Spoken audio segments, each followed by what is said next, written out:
bohong. Apa sebab? Karena tidak akan dikatakan cinta kepada Nabi kalau kita nggak cinta kepada Allah. Kita ini mengerti Nabi dari ulama, kenal kepada Allah, kenal kepada baginda Nabi lewat ulama.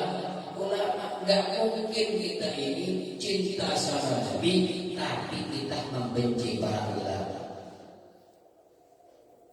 Itu hal yang mustahil.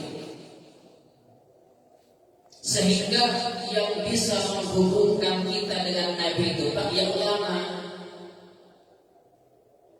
Jadi nggak bisa saya nggak mau sama ulama yang ngajari saya, nggak saya akui, saya cuma cinta sama Nabi. Bisa. Sehingga kata guru saya,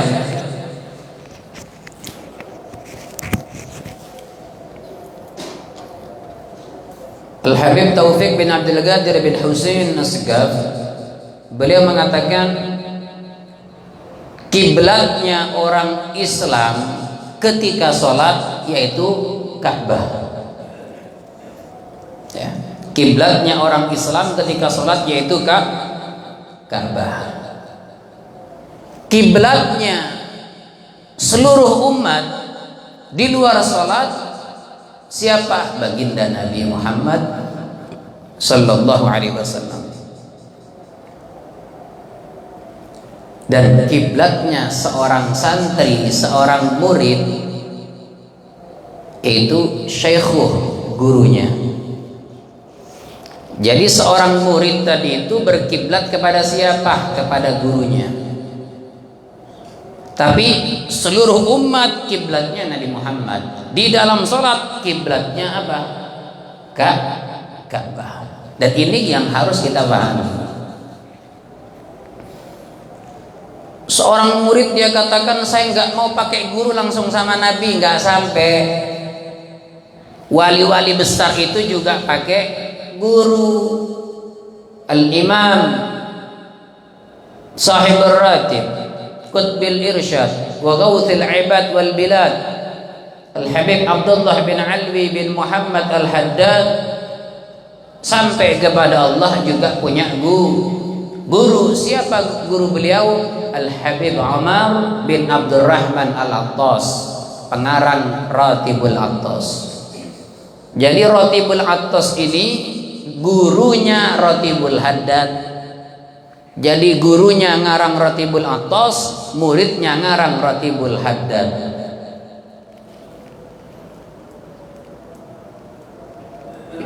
Tapi bagaimana Al-Habib Abdullah Al-Haddad ini walaupun wali kutub, bahkan beliau Pak rekor wali kutub terlama selama 60 tahun jadi wali kutub. Kayak apa? Ya, 60 tahun jadi wali kutub. Kalau yang lain kan belum tentu. Al-Habib Abdullah bin Alwi Al-Haddad 60 tahun jadi wali kutub, punya guru. Walaupun suatu saat muridnya tadi bisa melebihi gurunya, itu enggak menutup kemungkinan. Banyak terjadi Pak. Ada sebagian para aulia tadi itu yang mana dia punya santri, yang mana punya murid, kedudukan ilmunya bahkan magom derajat dia lebih tinggi daripada gurunya. Ada yang seperti ini. Cuma kalau sudah seperti ini ya jangan kurang ajar sama guru ya. Walaupun sudah murid lebih tinggi jangan kurang ajar. Kenapa? Karena ada satu kedudukan yang tidak akan bisa dicapai oleh seorang murid kepada gurunya, nggak bisa. Itu apa? Termasuk keridhaan gurunya. Hati-hati, kalau sudah gurunya nggak ridho, bahaya. Sama dengan orang tua nggak ridho, sekalipun Anda lebih tinggi pangkatnya daripada orang tua Anda orang ahli maksiat misalnya, pian punya bapak sering mabok, pian punya ibu sering ke diskotik, pian ahli ibadah, dari segi kedudukan lebih tinggi derajat anak daripada orang tua, tetap jangan kurang ajar sama orang tua. Kenapa? Ridhonya Allah ada pada mereka. Walaupun dari segi kedudukan lebih tinggi kedudukan anak, paham lah? Walaupun dari kedudukan orang tua rendah. Kenapa? Bapaknya pemabok, ibunya ahli maksiat, anaknya ahli ibadah, istiqomah di masjid, tinggi derajatnya, bisa jadi orang yang soleh, tetap kedudukan atau ridhonya Allah tetap ada di dalam orang tua, walaupun orang tuanya fasik. Begitu pula seorang murid kepada gurunya, ya, seorang santri kepada guru. Mentang-mentang sudah pergi ke Hadramut, ke Yaman, ke Mekah, ke Maroko, ke Mesir, belajar ilmu, sampai di kampung lihat gurunya, ini guru tidak iya ini dulu memang saya belajar sama dia, tapi sekarang ilmu dia nggak ada apa-apanya dengan saya. Ini hati. Maka saat itu kapan pian sombong kepada guru, maka saat itu keberkahan ilmu dicabut oleh Allah. Percuma pian alim, Pak, percuma alim bu, keberkahan ilmu nggak ada. Apa bedanya dengan iblis? Iblis itu alimnya minta ampun. Dia berjumpa dengan 124.000 nabi, 313 rasul. Dia menjumpai mereka. Bahkan setiap ayat yang turun itu iblis tahu. Alim ini iblis luar biasa dan ahli ibadah. Bahkan dalam riwayat tidak ada satu jengkal pun di muka bumi kecuali iblis pernah sujud di situ. Ahli ibadah, ilmunya tinggi, tapi dikasih ilmu sama Allah, dibuat debat sama Tuhannya. Allah ngasih ilmu, debat sama Tuhannya. Iblis sujud sama Adam. Apa kata iblis? Ana khairun minhu, khalaqtani min narin wa khalaqtahu min tin. Ya Allah, saya ini lebih mulia dari Adam. Engkau ciptakan aku dari api yang menyala, menerangi, berwibawa. Sedangkan Adam engkau ciptakan dari tanah yang diinjak-injak. Aku lebih mulia ya. Dikasih ilmu, buat debat sama Tuhannya, dilaknat sama Allah. Sama juga pian, dikasih ilmu lebih, ngeremehkan gurunya, ngejak debat sama gurunya, apalagi sampai menghina gurunya. Barokah ilmu dicabut oleh Allah Subhanahu wa ta'ala. Na'udzubillahi min dzalik. Pian bu, Pak, silahkan cari ilmu kemanapun.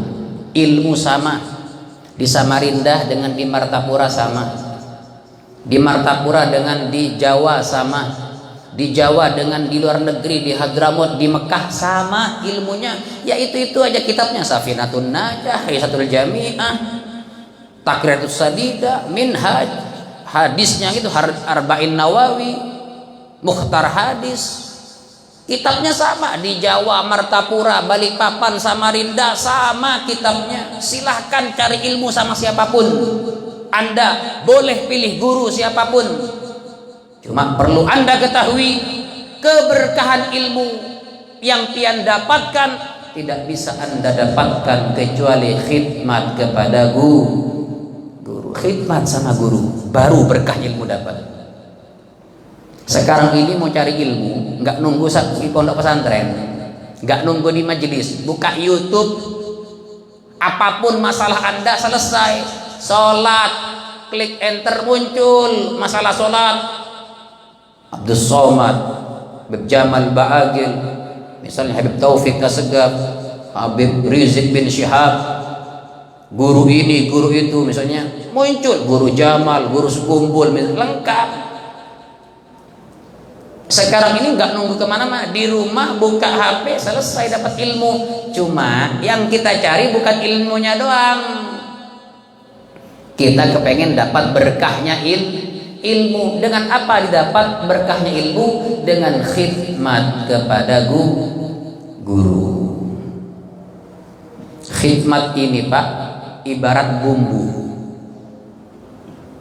Masakan itu tanpa bumbu nggak nikmat, hambar. Coba pian ayo beli Indomie sana, masak bumbunya jangan dikasih, hambar Pak. Bumbu ini khidmat. Pian punya ilmu banyak tapi nggak khidmat kepada guru, hambar ilmu pian. Sama dengan ibarat punya restoran besar, restorannya besar, bumbunya nggak enak, nggak ada orang mampir pak, yang mampir nggak akan balik lagi, nggak nikmat ilmunya. Yang mampir sekali aja, maka tanda nikmat, besok ke warung itu nggak usah cari warung lain. Kenapa? Nggak enak bumbunya. Walaupun besar restorannya, tapi kalau nggak nikmat bumbunya nggak dicari sama orang. Tapi ada warungnya kecil di pojok kampung, bumbunya nikmat, mobil bagus-bagus antri pak. Walaupun warungnya kecil tapi bumbunya nikmat, masakannya wah, yang parkir mobil Alphard ngantri, mobil CR-V ngantri. Kenapa? Nikmat masakannya, walaupun di pojok kampung nikmat bumbunya. Begitulah ilmu, banyak ilmunya, nggak ada khidmat kepada guru, hambar, nggak enak didengar ilmunya. Tapi dia sedikit ilmunya, tapi khidmatnya sama guru luar biasa, maka luar biasa keberkahannya daripada Allah Subhanahu wa ta'ala. Kenapa sih Pak, Bu, di Hadramut itu berkahnya ilmu luar biasa? Karena di Hadramut itu Bu adalah manusia ulama yang khidmatnya sama guru luar biasa. Bahkan lihat ya, kenapa rata-rata orang sini nggak dikirim ke Mesir, ke Maroko? Kenapa kebanyakan Hadramut? Tarim mana? Habib Umar bin Hafid. Dari mana? Lulusan Habib Salim Masyadiri, Ribat. Dari mana? Al-Ahqaf, Habib Abdullah Baharun, Rektor Al-Ahqaf. Wah, Tarim. Kemana? Habib Salim, Habib Muhammad bin Salih Al-Attas. Kemana? Habib Abu Bakar masyhur. Kenapa kok Hadramut rata-rata? Karena orang Hadramut itu keberkahan ilmunya luar biasa. Tapi kalau pian berangkat ke Hadramut Bu, itu kitabnya tipis-tipis yang dipelajari. Kitab yang dipelajari tipis. Walaupun di Indonesia dia pernah belajar minhaj, pernah belajar kitab tinggi, sampai ke Hadramut minhajnya taruh dulu, belajar lagi Safinatun Najah. Padahal kalau di Indonesia masih ibtidaiyah itu, Safinah itu kelas rendah. Di Hadramut ayo tetap belajar yang tipis-tipis, tapi keberkahannya luar biasa. Kenapa? Karena di sana bukan cuma diajar ilmu, tapi diajari khidmat kepada seorang guru. Bismillahirrahmanirrahim.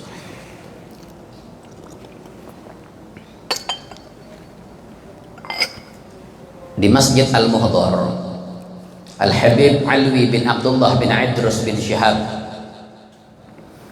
itu punya guru Al-Habib Abdurrahman Al-Masyhur Sahibul Bughyah, yang ngarang kitab Bughyatul Mustarsyidin ya.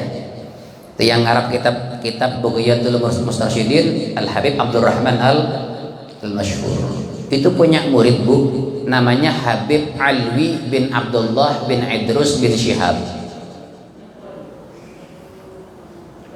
Itu di pondok itu jarang belajar. Di pondok itu tugasnya cuma bikin kopi. Dapur, gelas, kopi, itu aja tugasnya.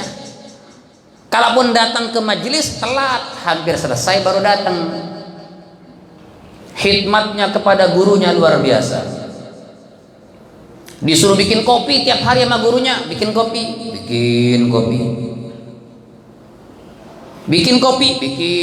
Jarang hadir ke majelis. Kenapa? Perintah guru suruh bikin kopi.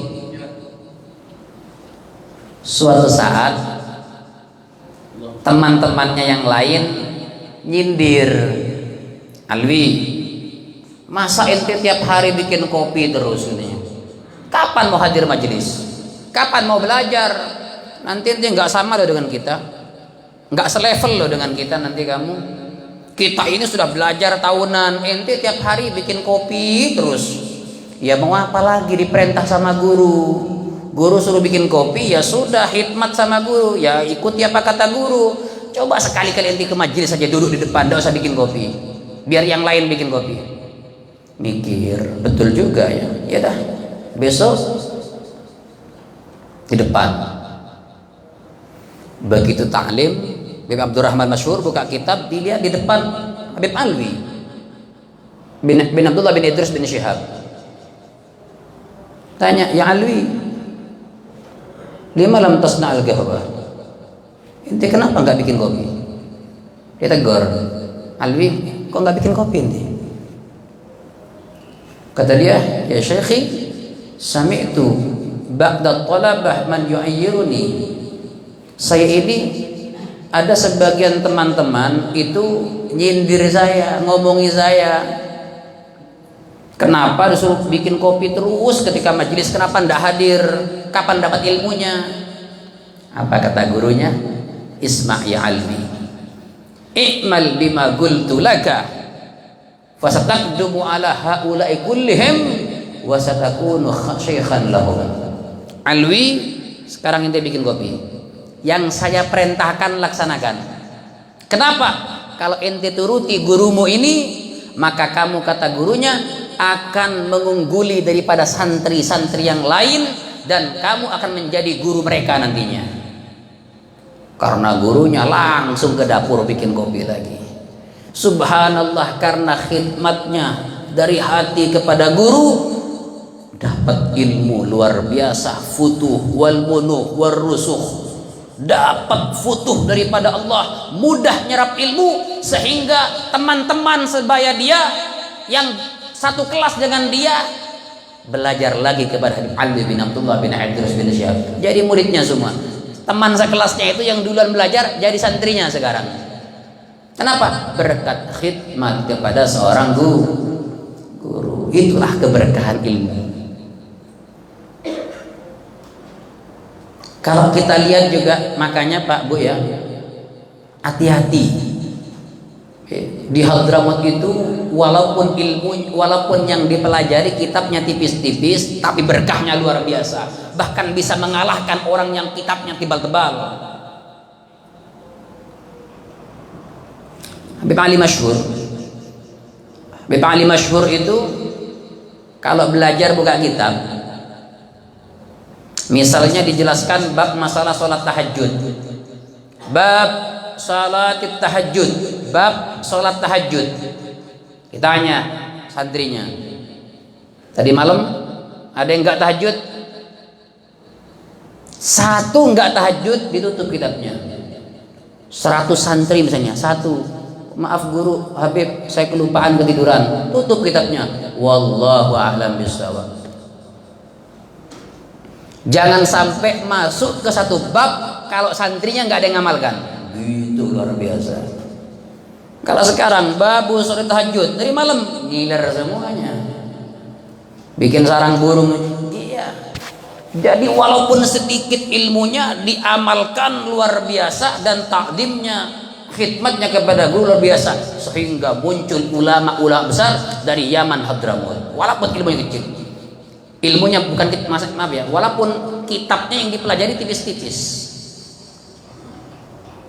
Makanya kalau ada orang yang ada bibit sombong dalam hatinya, ilmunya tinggi tapi ada bibit sombong, jangan masuk ke Hadramaut, jangan masuk ke Tarim. Kenapa? Bakal sombong, bakal menghina. Biasa belajar kitab tebal, sampai ke Hadramaut kitabnya tipis-tipis. Safina, Risalah Jami'ah. Apa ini? Saya di Pondok Jawa, Minhaj, tafsirnya Sawi, tebal-tebal, 4 jilid. Sampai sini belajarnya, ya Allah, kitab yang harga 3 ribuan. Hati-hati, kalau orang yang punya bibit sombong, jangan masuk Hadramaut, gak akan berkah. Ada cerita di zaman Al-Habib Ali bin Muhammad bin Husain Al-Habsyi, pengarang Maulid Simtud Duror. Ada satu kampung, nggak perlu saya sebut nama kampung, nama daerahnya. Di daerah tersebut menghina ulama Hadramut. Kata dia, ketahuilah tukang sapu di daerah kami itu lebih alim daripada ulamanya ulama Hadramut.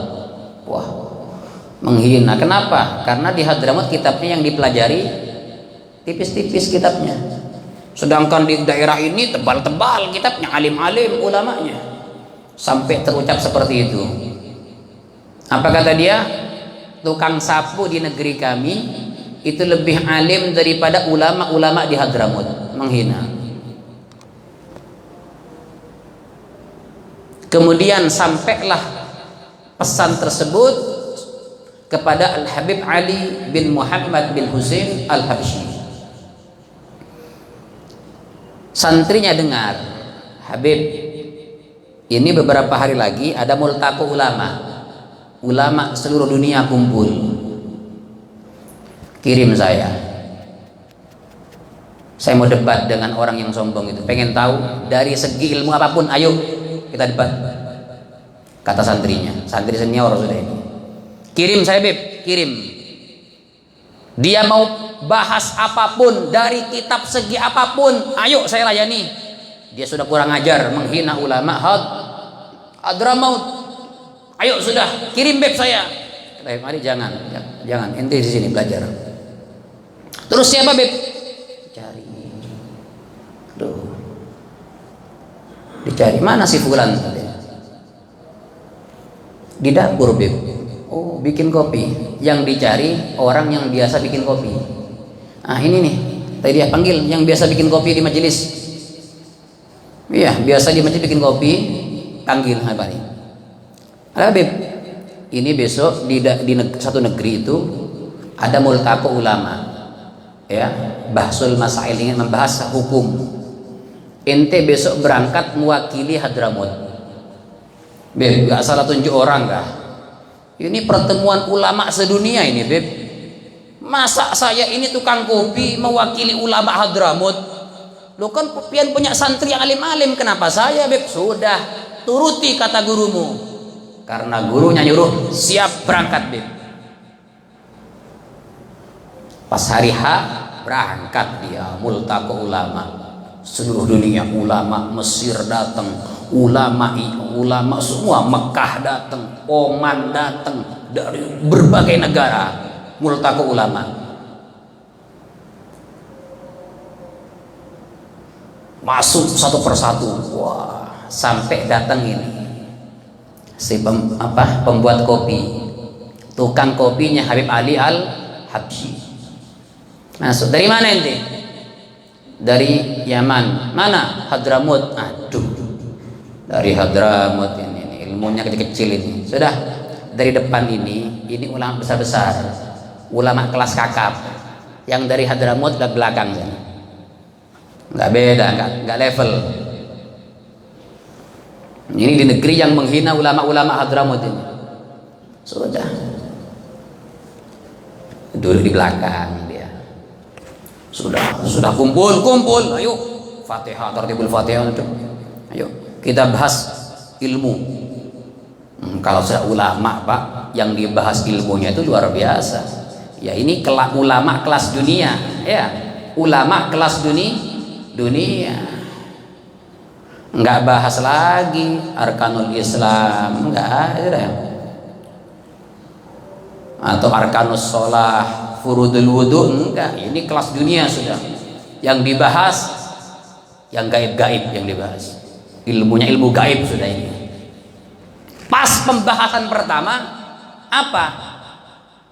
Pertanyaan pertama, apa bahasa mayit di kubur? Dicari, ternyata dapat dua pendapat. Padahal di kitab itu mereka yakin ada 3 pendapat. Apa bahasa mayit di kubur? Kalau pian mati itu pakai bahasa apa? Ada yang tahu? Itu ternyata ada 3 pendapat di kalangan para ulama yang muktabar. 2 pendapat ketemu, 1 yang ketiga gak ketemu. Itu sampai malam gak ketemu nyari di kitab itu. Ini ulama kelas dunia loh ini. 2 pendapat pertama apa? Bahasa mayit dikubur. Pendapat pertama adalah lughatul arabiyah, bahasa Arab. Marrabbuka wa man nabiyuka, ya, wa man ikhwanuka, wa ma dinuka, wa ma kiblatuka, ditanya. Bahasa Arab, pertanyaan mungkar nakir itu. Ya jawabannya Allahu Rabbi wa Muhammadun Nabi wal Islamu dini sampai seterusnya. Itu bahasa mayit dikubur. Pertama, pendapat pertama pakai bahasa Arab. Siapapun orangnya pasti bahasa Arab. Makanya ditalkin pakai bahasa Arab ya. Kalau orang meninggal dikubur talkin, marrabbuka, ya, jika datang kepada kamu, ya, idza ja'akal malakani. Itu memang apa? Ada pendapat yang mengatakan bahwa bahasa mayit dikubur bahasa Arab. Pendapat kedua, bahasa mayit dikubur adalah lughatul mayyit, bahasa si mayit. Si mayit ini orang mana? Orang Banjar. Ya sudah, malaikatnya pakai bahasa Banjar. Siapa Tuhan ikam? Ya. Kalau orang Jakarta, siapa Nabil lu? Gitu. Ya, jadi pakai bahasa si mayit. Ya, orang Bugis pakai bahasa Bugis sudah ya. Apa bahasa Bugis saya tidak ngerti ya. Agak gareba. Ya. Madeceng, itu sudah. Walhasil pendapat kedua itu bahasa mayit. Pendapat pertama apa tadi?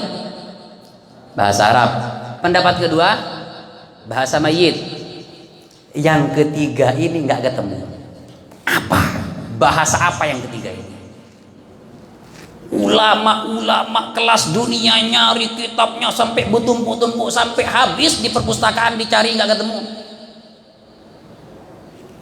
Sudah seharian ini, sudah capek ini nih. Baru soal pertama sudah bingung sudah. Begitu orang lihat bingung, yang dari Hadramaut yang bikin kopi tunjuk tangan, angkat tangan. Saya bisa. Loh, siapa kamu? Saya yang dari Yaman, perwakilan dari Hadramaut. Saya bisa jawabannya. Wah, masa ulama kelas teri bisa katanya. Ini kelas kakap semua bingung kata dia.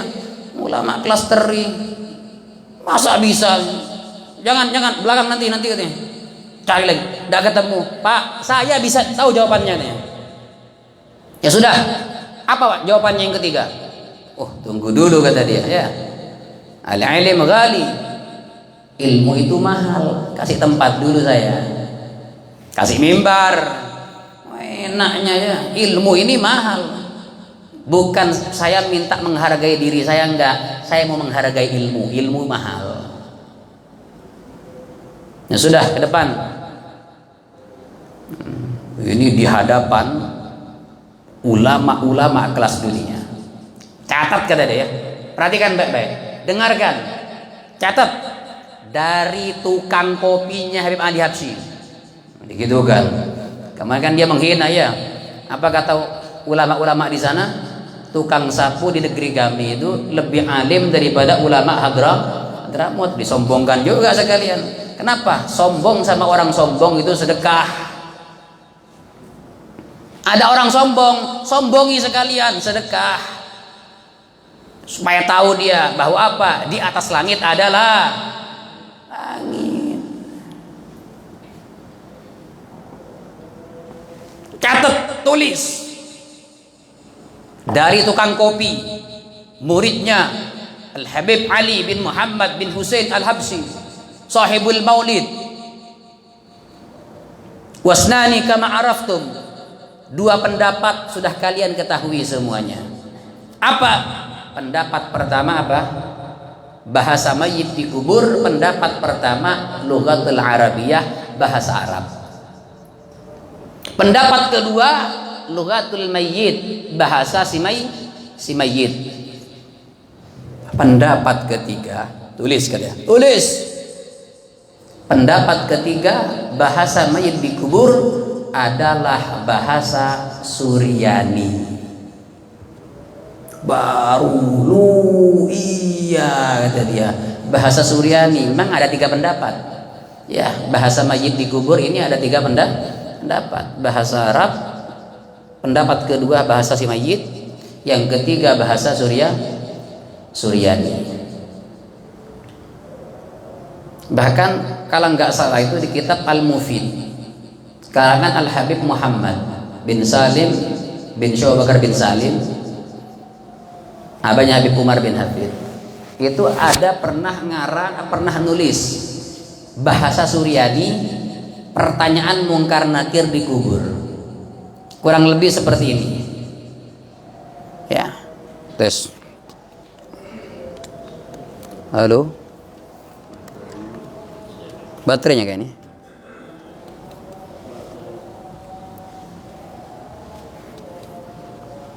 Belum lunas kayaknya ini ya.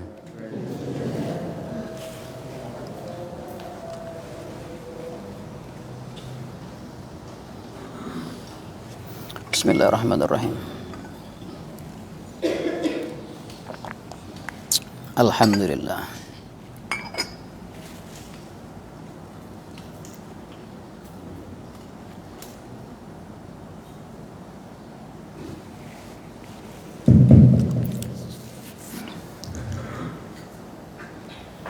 Kurang lebih seperti ini bahasanya itu.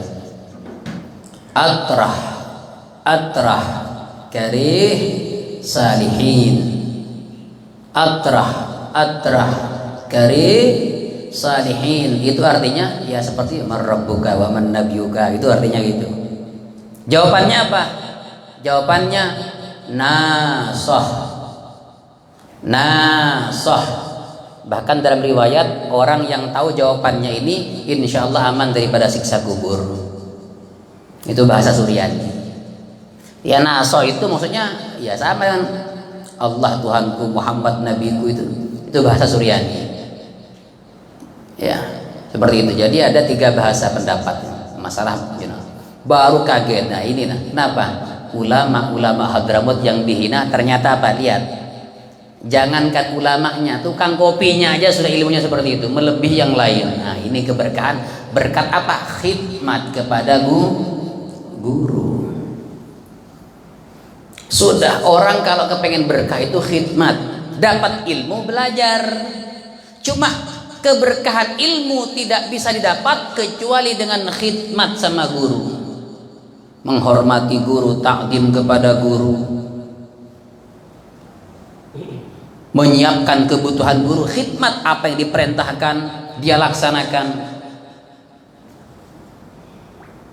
Apapun, bahkan dikatakan jadilah kalian itu di depan guru kalian kal mayyit fi yadil ghasil, itu ibarat mayit di hadapan yang mandikan. Terserah yang mandikan, Pak. Dan itu subhanallah benar, Pak. Benar sekali. Semua yang diperintahkan guru walaupun pahit bakal manis ke belakang nantinya. Tapi yang diperintahkan guru pian langgar, manis saat ini, pahit ke belakang nantinya. Semua perhatikan baik-baik. Orang-orang yang melaksanakan perintah gurunya pahit di awal-awal, manisnya ke belakang. Tapi hanya orang yang menuruti hawa nafsunya, menentang perintah guru, manis awalnya doang, bakal pahit ke belakang nantinya. Na'udzubillahi min dzalik. Al-Habib Umar bin Abdurrahman Al-Attas, sahibul ratib, ya, sahibul ratib, gurunya Imam Haddad, itu punya murid yang khidmat kepada beliau bernama siapa? Al-Imam Ali bin Abdullah Baros, Syekh Ali Baros. Itu khidmatnya luar biasa sama gurunya. Biasa mijit gurunya, kakinya dipijit. Suatu saat ketika pengajian begini, Syekh Ali Baros itu lagi mijit gurunya, kakinya dipijit gitu, mijit kakinya. Nggak berhenti kalau nggak disuruh berhenti. Bijot terus. Kemudian kata beliau dengan kasyaf mengatakan, sebentar lagi akan datang Khidir ke majelis ini. Nabi Khidir mau datang ntar lagi, ya, ntar lagi datang Nabi Khidir. Begitu Nabi Khidir datang, itu muridnya langsung salaman menyambut Nabi Khidir. Salaman semuanya, kecuali Syekh Ali Baros tidak bergerak di kaki gurunya. Nabi Khidir datang loh ini. Kalau orang Kalimantan malah dicari ya Nabi Khidirnya, dicari-cari ya. Wah, salaman, pegang dulu ibu jarinya ya, siapa tahu nggak ada tulangnya ini ya. Ini Syekh Ali Baros. Nabi Khidir datang, tetap tidak bergerak di kaki gurunya. Ditegur sama gurunya, ya Ali, alam tusafihu. Ali, ente tidak mau salaman sama Nabi Khidir. Apa jawabannya? Atakmuruni ya Syekh, apakah ini perintah guru? Kalau engkau perintahkan aku untuk salaman, saya akan salaman. Kalau tidak diperintah, maka sampai kapanpun saya nggak bergerak di kaki pian. Subhanallah. Apa kata gurunya? Habib Umar mengatakan, ya Ali, lam udhkar illa dzukirta ma'i. Demi Allah wahai Ali muridku, tidaklah aku disebut kecuali pasti namamu disebut bersama namaku. Sampai sekarang Pak, jika kita baca tawassul Fatihah kepada Habib Umar, thumma khususan ila ruhi sahibur ratib qutbil anfas Al-Habib Umar bin Abdurrahman Al-Attas wa Syekh Ali bin Abdullah Baros, pasti disebut nama Habib Umar, pasti Syekh Ali Baros disebut. Pian cari semua buku tawassul, kalau menyebut nama Habib Umar Al-Attas, pasti setelahnya disebut Syekh Ali Baros, pasti sudah itu. Bahkan dalam riwayat, orang yang tawassul sama saya, menyebut nama saya tapi tidak menyebut namamu, tidak akan sampai kepada saya. Wah, kenapa? Khidmatnya kepada gurunya luar biasa. Ini khidmat ini yang dicari oleh para aulia. Para aulia itu Pak, belajarnya sebentar, khidmatnya luar biasa. Al-Imam Abu Hanifah, Al-Imam Abu Hanifah itu belajar ke berbagai macam guru Pak. Belajar 10 tahun, 5 tahun, 7 tahun. Terakhir belajar sama siapa? Belajar sama Al-Imam Ja'far As-Sadiq bin Muhammad Al-Bagir bin Ali Zainal Abidin bin Husain bin Ali wa Fatimah Az-Zahra binti Rasulullah. Belajar sama Ja'far As-Sadiq. Belajar cuma 2 tahun, tapi khidmatnya luar biasa. Kemarin itu belajar 10 tahun khidmat, cuma enggak seberapa. Belajar 10 tahun, 5 tahun, 7 tahun. Terakhir 2 tahun belajar kepada Al-Imam Ja'far As-Sadiq. Apa kata Abu Hanifah? Laula sanatain lahalaka Nu'man. Kalau bukan karena 2 tahun, maka Nu'man akan celaka, Abu Hanifah akan celaka, kata beliau. Artinya seakan-akan ilmu yang banyak tadi itu tanpa hikmat bisa mencelakakan, hati-hati. Dengan apa supaya berkah ilmunya? Khidmat 2 tahun, sebentar aja. 2 tahun belajar sama Imam Ja'far As-Sadiq, tapi khidmatnya luar biasa. Langsung menjadi berkah ilmunya, bahkan menjadi imamul madhab Hanafi. Berkahnya khidmat kepada gurunya luar biasa. Ini yang dicari sama para orang-orang soleh tadi itu. Bukan cuma belajar. Pian kalau mau belajar Pak, nggak perlu hadir ke majelis ini, nggak perlu pian. Buka YouTube, banyak ceramah yang lebih hebat dari saya, banyak. Ya enggak? Banyak. Dengarkan ceramah yang lebih hebat daripada guru-guru di sini. Banyak yang ilmunya luar biasa. Cuma dapat ilmu, keberkahan pian bisa didapatkan kalau khidmat kepada guru. Insyaallah kita semua dijadikan orang-orang yang bisa khidmat kepada guru-guru kita. Amin ya rabbal alamin. Amin ya rabbal alamin. Kita berdoa insyaallah berkah majelis ilmu, berkah kita duduk di masjid ini iktikaf di masjid rumah Allah Subhanahu wa taala. Allah kabulkan segala hajat kita. Allah jadikan anak-anak kita anak yang soleh dan solehah, yang taat kepada Allah dan taat kepada Rasulullah, bakti sama orang tua, manfaat dunia sampai akhirat. Amin ya rabbal alamin. Bapak Ibu yang dirahmati Allah Subhanahu wa taala, mudah-mudahan apa yang kita sampaikan bermanfaat. Kurang lebihnya mohon maaf. Hada minni. Assalamualaikum warahmatullahi wabarakatuh.